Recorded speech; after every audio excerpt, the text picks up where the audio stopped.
1절로 13절입니다. 요한복음 14장 8절로 13절 말씀, 우리 함께 말씀을 읽도록 하겠습니다. 빌립이 이르되 주여 아버지를 우리에게 보여 주옵소서. 그리하면 족하겠나이다. 예수께서 이르시되 빌립아 내가 이렇게 오래 너희와 함께 있으되 네가 나를 알지 못하느냐. 나를 본 자는 아버지를 보았거늘 어찌하여 아버지를 보이라 하느냐. 내가 아버지 안에 거하고 아버지가 내 안에 계신 것을 네가 믿지 아니하느냐. 내가 너희에게 이르는 말은 스스로 하는 것이 아니라 아버지께서 내 안에 계셔서 그의 일을 하시는 것이라. 내가 아버지 안에 거하고 아버지께서 내 안에 계심을 믿어라. 그렇지 못하겠거든 행하는 그 일로 말미암아 나를 믿어라. 내가 진실로 너희에게 이르노니 나를 믿는 자는 내가 하는 일을 그도 할 것이요 또한 그보다 큰 일도 하리니 이는 내가 아버지께로 감이라. 너희가 내 이름으로 무엇을 구하든지 내가 행하리니 이는 아버지로 하여금 아들로 말미암아 영광을 받으시게 하려 함이라. 아멘. 세계 역사에 있어서 중요한 일들이 많이 있어 왔습니다. 그 중에 60여 년 전에 69년 7월 20일에 인류 역사상 최초로 달에 갔던 닐 암스트롱이라는 사람이 있습니다. TV가 우리나라에 보급되기 전이라 마을에 한 대, 골목에 한 대 정도 있으면 그날 밤 11시쯤 모여가지고 TV를 시청하며 미국 아나운서가 19 이렇게 숫자를 세면서 우주선에 거대한 불길이 솟고 하늘로 오른 다음에 다시 돌아오는 일이 있어졌고 2년 후에 아폴로 15호가 제임스 어윈 대령을 달나라로 갔다가 돌아오는 일이 있게 되었습니다. 한국에 와서 제임스 어윈 대령이 우주 여행의 간증을 한 적이 있습니다. 그는 우주 여행을 통해서 하나님을 보았고 하나님의 섭리를 경험했다, 이런 간증을 했습니다. 캡슐을 타고 지구로 돌아올 때 낙하산이 2개가 펴져야 되는데 1개의 낙하산만 펴졌다 그래요. 하나는 작동이 안 되어서 우주발사본부대와 계속 상황을 주고받으면서 모두가 비상에 걸렸지요.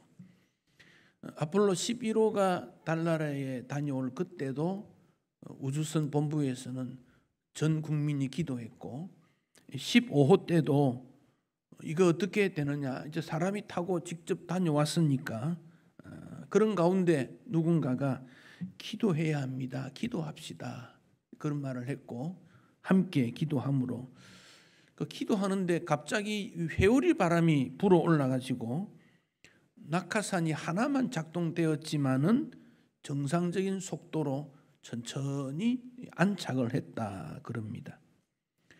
그 경험을 한 어윈 대령이 우주선은 휴스턴 사령탑에서 조정한 줄 알았는데 그 뒤에 하나님이 계셨습니다, 이런 간증을 하고 우리나라에 와서도 그런 말을 한 적이 있습니다. 헝가리 대학에서 달나라 탐험에 대한 강의를 한 다음 한 학생이 질문을 합니다. 미국보다 그 당시 소련이 우주비행사를 먼저 보냈는데 1961년도에 가가린이라고 하는 그 대령 군인이지요, 그를 보냈습니다. 그가 달에서 지구를 보면서 지구는 푸른 빛인데 아무리 둘러보아도 우주 그 어느 곳에 하나님은 없었다, 그런 말을 했는데 어떻게 당신은 우주에서 하나님을 보았다고 합니까? 이런 질문을 합니다. 그러자 어윈이 마음이 청결한 자는 하나님을 볼 것입니다, 이렇게 답변을 했습니다. 하나님을 본다는 것은 대단히 신앙에 있어서 확신을 주는 그런 내용인 것이 분명합니다. 예수님께서 이제 십자가를 지셔야 된다 하는 것을 아시고 제자들과 마지막 식사와 또 발을 씻기는 역할을 하셨습니다. 그리고는 서로 사랑하라 계명을 주시고 그래도 불안과 두려워하는 제자들에게 마지막 위로와 격려와 용기를 준 말씀이 요한복음 14장, 15장, 16장입니다. 그래서 요한복음 14장, 15장, 16장을 고별 설교 이런 말을 합니다. 요한복음 14장은 세 부분으로 나눌 수 있습니다. 1절에서 3절은 먼저 거처를 예비하러 간다 그랬습니다. 너희들이 머물 곳을 예비하러 간다 그렇게 했고 4절에서 11절은 내가 곧 길이요 진리요 생명이다 그리 말씀하시고 12절로 15절은 내 이름으로 아버지께 기도하면 내가 실행하겠다 그 약속이고 16절로 마지막 31절은 보혜사 성령님을 보내어 주시겠다 그 약속을 하셨습니다. 예수님께서 내가 곧 길이요 진리요 생명이다 나로 말미암지 않고는 아버지께로 올 자가 없느니라 그런 말씀을 하셨을 때 빌립 제자가 묻습니다. 주여 아버지를 우리에게 보여주세요. 하나님 아버지를 보고 싶어요. 그런 말을 했습니다. 예수님께서 십자가 지신다고 했을 때 베드로가 그리 마옵소서 결단코 그런 일이 없을 겁니다. 그렇게 답변했을 때 예수님께서 사탄아 물러가라 그리 말씀하셨지요. 그 베드로의 예수님을 향한 사랑의 표현이기도 하지요. 예수님이 왜 십자가 져야 합니까? 그 말을 하고 또 빌립이 예수님 떠나고 나면 어떻게 될까 두려워하면서 아버지를 보여주십시오 하는 이 질문, 이 베드로 질문과 빌립 질문은 두 질문 모두 복음의 핵심 내용을 잘 모르고 어떻게 해야 되는지를 확실치 못했다는 질문이기도 합니다. 전도를 하면 뭐라고 합니까? 하나님 살아계시면 보여줘야지 그런 말을 합니다. 또 신앙생활을 할 때 믿음이 약한 사람은 하나님을 보지 못했는데 어떻게 믿느냐 질문 던집니다. 아마 오늘 우리 가운데서도 하나님을 보여주신다면 내 신앙은 달라지지 않겠는가 이런 생각도 할 수 있을 것입니다. 하나님을 볼 수만 있다면 이런 생각은 빌립뿐 아니라 모든 그리스도인들이 공통적으로 가지는 질문이라고 여겨집니다. 어린아이에게 과일을 보여줍니다. 그림책에서 사과, 배, 수박, 과일을 보여줍니다. 그러나 먹어보지는 않았습니다. 맛을 모릅니다.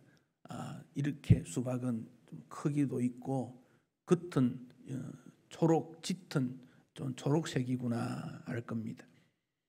복숭은 노란색, 붉은색이 약간 털이 있는 이런 것이구나 알 것입니다. 근데 과일을 깎아서 껍질을 숨겨두고 내용만 줍니다. 이거 먹어봐. 복숭을 깎아가지고 주면서 이거 수박이야? 그랬다고 하십시다. 그럼 아이는 먹으면서 이게 수박 맛이 이렇구나 생각할 겁니다. 사과를 깎아주면서 이거 복숭이야 그러면 복숭은 이런 맛이구나 생각하게 될 겁니다. 껍질과 내용을 함께 만져보거나 먹지 아니하면 내용 모를 겁니다.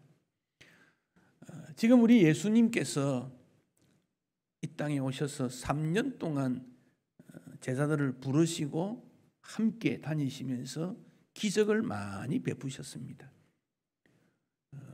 먹을 것이 없을 때 먹을 것도 만들어 주시고 풍랑도 잔잔하게 해주시고 인간이 고치지 못한 질병도 고치시고, 그뿐만 아니라 천국 복음을 전했을 때 제자들은 깜짝 놀랐습니다. 그 말씀이 권위가 있고 이런 말씀은 한 번도 들어본 적이 없다. 그들은 그렇게 마음에 다짐하면서 우리 예수님이 참 빛이고 왕이시구나 확신을 했을 것입니다. 그런데 예수님이 왕이 되시고 구원의 길을 여시는 핵심 내용은 십자가의 길입니다. 그 앞에 이적을 베푸시고 능력을 보여주시고 사람도 자연도 다스리시고 한 번도 듣지 못한 말씀을 전해준 이 모든 것은 껍질입니다. 그 속에 있는 알맹이는 십자가의 길입니다. 제자들에게 껍질을 다 보여주었습니다. 병 고치는 능력, 자연을 다스리는 능력, 사람을 다스리는 능력, 천국 복음의 외침 다 보여주었습니다. 그리고 예수님께서 너희를 떠나 내가 가야 될 길을 간다. 십자가의 그 길을 나는 가야 한다 라고 말씀했을 때 제자들은 도대체 어떻게 되는 거냐 의문을 가진 겁니다. 우리가 신앙생활을 함에 있어서 얼마 동안은 행복합니다. 직분을 하나님이 주셔서 감사하고 사람들로부터 존경도 받고 무언가 된 것 같기도 하고 또 기도했더니 응답도 일어나고 마음의 평화도 있고 그렇구나. 그런데 그 예수님께서 십자가의 길로 오라고 초청할 때 우리는 그 일에 대해서 선뜻 동의를 못합니다. 물질도 재능도 너 자신 전부도 하나님의 나라 위에 쓰임받는 십자가의 길로 가야 된다고 말했을 때 잘 동의를 못합니다. 이 말씀에 이어서 13절에 내 이름으로 무엇을 구하든지 내가 행한다고 말씀을 하셨습니다. 기도하면 응답해 주신다는 말씀 아닙니까? 우리의 기도에 있어서도 나의 필요, 우리의 필요, 나의 마음에 일어나는 모든 것을 다 하고 제일 끝에다 예수님 이름으로라고 접붙입니다. 과연 그것이 참 기도이겠습니까? 적어도 예수님 이름으로 기도한다는 말은 우리 주님의 심정과 우리 주님이 여기 오셨을 때 느꼈던 그 모든 내용을 오늘 우리의 목소리로 주님의 나라가 이렇게 이루어지고 우리가 이렇게 헌신하고 십자가를 지겠습니다 라고 하면서 예수님 이름으로 기도해야 내용과 형식과 이 모든 일이 맞추어져 간다는 겁니다. 과일의 껍질만 보고 짐작하는 것이 아니라 또 과일 내용만 먹고 이런 것이다가 아니라 껍질도 보고 과일 내용도 봄으로 이 과일은 이런 맛이구나 알듯이 우리는 여러 신앙의 핵심들을 하나만 보지 말고 전부를 다 보아야 신앙이 뭔가를 알 수 있고 그 길로 갈 수 있게 되는 거지요. 1980년도에 폴란드가 이제 공산화되고 야루젤스키라고 하는 사람이 수상으로 대통령으로 서게 되는데 그가 공공건물, 공장, 병원, 학교에서 십자가를 내려라 그런 말을 했습니다. 특히 학교 교실의 십자가도 필요 없다라고 말을 했습니다. 그러자 폴란드 교회가 교회 안에 있는 십자가를 내리는 것은 옳지 않다고 반대 운동을 했고 거센 반대 운동에 그러면 교실 안에 있는 십자가는 내리지 않겠다고 했습니다. 그러나 가로블린 지역의 어느 학교 행정 책임자가 열렬 공산당원으로 무슨 소리냐? 법을 따라야지. 그러면서 20년 동안 붙여 있었던 학교 교실 안에 있는 십자가를 떼었습니다. 7개 교실에 있는 십자가를 철거했습니다. 며칠 지난 다음 학부모가 더 많은 십자가를 만들어 와서 교실에 달았습니다. 공산당원이 그 십자가를 또 내리자 그 다음에는 600여 명의 학생들 가운데 3분의 2가 반대하며 십자가를 높이 들고 거리 행진을 할 때 무장한 경찰들이 진압하는 일이 일어납니다.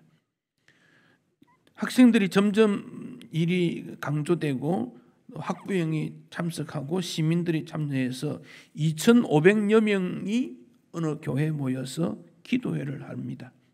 경찰들이 에워쌌고 그러자 그들은 십자가를 높이 들고 눈물을 흘리며 기도하고 있고 경찰은 진압을 하는 그때 한 성직자가 소리를 높였습니다. 십자가 없으면 폴란드도 있을 수 없습니다. 그렇게 말했습니다. 여러분, 예수님의 삶에 있어서 십자가를 빼어버린다면 예수님의 삶이라고 말할 수 있겠습니까? 하나님을 보여주시오라고 하는 빌립의 요청, 오늘 세상 사람들이 이렇게 어려운 시대에도 하나님이 살아계시느냐고 물으면서 우리에게 하나님을 보여주시오라고 말을 할 때 우리가 보여줄 수 있는 것은 도대체 무엇이어야 하겠습니까? 시편 42편 1, 3절에 보면 하나님이여 사슴이 시냇물을 찾기에 갈급함같이 내 영혼이 주를 찾기에 갈급하나이다. 내 영혼이 하나님 곧 살아계시는 하나님을 갈망하나니 내가 어느 때에 나아가서 하나님 얼굴을 배울까? 사람들이 종일 내게 하는 말이 내 하나님 어디 있느냐 하오니 내 눈물이 주야로 내 음식이 되었다고 고백하고 있습니다. 지금 무언가는 모르지만 쫓겨갑니다. 무언가 필요로 합니다. 갈급함을 느낍니다. 그러면서 그는 하나님을 만나기 원했습니다. 그러자 원수들이 주변에서 말합니다. 내 하나님 어디 있어? 비난하고 비웃습니다. 시인은 하나님 만나기 위한 눈물을 음식으로 먹었다고 말합니다. 이스라엘이 바벨론으로 포로로 잡혀갈 때 예루살렘 성전이 멸망을 당했지요. 그럴 때 경건한 이스라엘 백성들은 하나님을 찾았습니다. 하나님 어디 계십니까? 외쳤습니다. 하나님 어디서 만납니까? 십자가를 통하여 하나님을 만날 수 있습니다. 예수님께서 십자가 지시는 그 후에 바로 영광됨이 따라오기 때문에 그렇습니다. 그 예수님은 마국간에서 태어날 때 머무셨으므로 냄새나는 현장으로 가야 예수님 만날 수 있습니다. 예수님 자라신 갈릴리 가나에 무시당하던 현장에 가야 예수님 만날 수 있습니다. 십자가에 달린 예수님은 흉악한 죄수들 가운데 하나로 여김을 받았을 때 거기 가야 예수님을 만날 수 있습니다.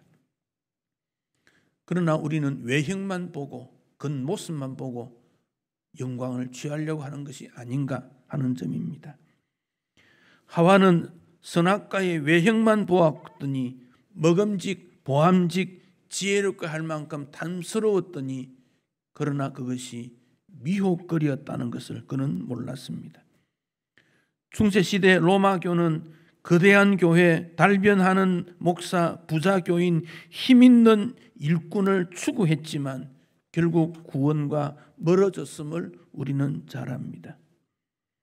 오늘 코로나 시대에 우리에게 질병도 고통도 있는 이곳에도 하나님의 뜻이 담겨져 있고 숨겨져 있을 것입니다. 타락한 사람이 지옥에서 영원한 고통을 당할 것이지만 그러나 이 땅에서 잠시의 고통이 구원의 기회요 회개의 기회이므로 오늘 우리는 정신을 차리고 십자가의 길 뒤에 있는 하나님의 영광, 하나님 영광 뒤에 숨겨져 있는 십자가의 길, 그 길을 우리도 가야 한다는 것을 생각합니다. 그러므로 신앙생활은 외형 꾸미기가 아닙니다. 여러분은 충분히 예쁘고 건강하고 잘 갖추어져 있습니다. 이제는 내면 세계에 십자가의 길, 하나님의 영광의 길을 추구해야 합니다. 가가와 도요이코라는 일본 목사는 그는 이런 말을 합니다. 내가 어린 시절 나를 가르친 교사를 통해서 하나님의 그림자를 보았다. 그를 가르친 교사는 예수님의 사랑으로 돌보았고 다른 사람의 잘못을 눈 감아주는, 다시 말하면 기도하는 교사였다고 합니다. 그도 진리를 추구하고 잘못한 것을 책망할 수 있는 능력도 있지만 이럴 때 예수님은 어떻게 했을까를 생각하고 상대방의 잘못을 감싸주고 그를 하나님 앞으로 나아가는 그 교사의 모습에서 하나님을 보았다. 그렇게 말합니다. 히브리 12장 14절에 모든 사람과 더불어 화평함과 거룩함을 따르라.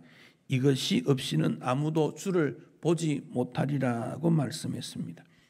화평과 거룩을 통해서 하나님을 배울 수 있기 때문에 그렇습니다. 화평이 사랑 없이 이룰 수 있겠습니까? 원수도 사랑하라 하신 예수님께서는 사랑과 그 결과로 화평할 것을 말씀하고 있습니다. 동시에 거룩이라고 하는 사명을 우리는 가집니다. 한국교회의 지도자 중 한 사람인 김명영 목사가 책망과 거룩함이 사라진 한국교회다고 꼬집고 한국교회의 부끄러운 모습을 고발했습니다. 교회에 많은 사람을 불러 모으기 위해서 죄와 허물을 눈감아주는 아부성 설교가 한국교회에 너무 많다. 교회 직분자가 주일을 범하고 주일에 제멋대로 행동해도 모른 척하고 헌금만 잘하면 신앙이 있는 것처럼 부추겨주다가 이단 사이비가 득세하고 말았다고 말을 했습니다. 초대교회에 5%도 안 된 교인들이 로마를 정복했던 그 배경은 말씀 속에 화평과 거룩의 실천이 있었기 때문입니다. 그러나 95%의 교인이라고 자랑했던 러시아가 5%도 안 되는 공산주의에게 정복되는 것은 하나님의 모습을 보여주지 못했기 때문이 아닌가 생각해 봅니다. 소돔성은 의인 10명이 없어서 망했고 예레미야 5장 1절에 있는 대로 정의를 행하며 진리를 구하는 자를 한 사람이라도 찾으면 하나님께서 이 예루살렘을 용서하겠다는 말씀을 하셨는데 그 시대에 의인이 없었기 때문에 결국 바빌론에 의해서 멸망을 받고 말았습니다.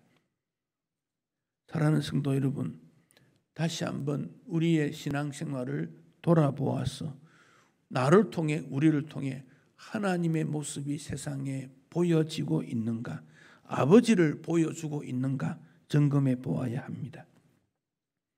다시 한번 우리는 예배의 습관을 잘 지키는 습관을 다시 한번 가져야 됩니다.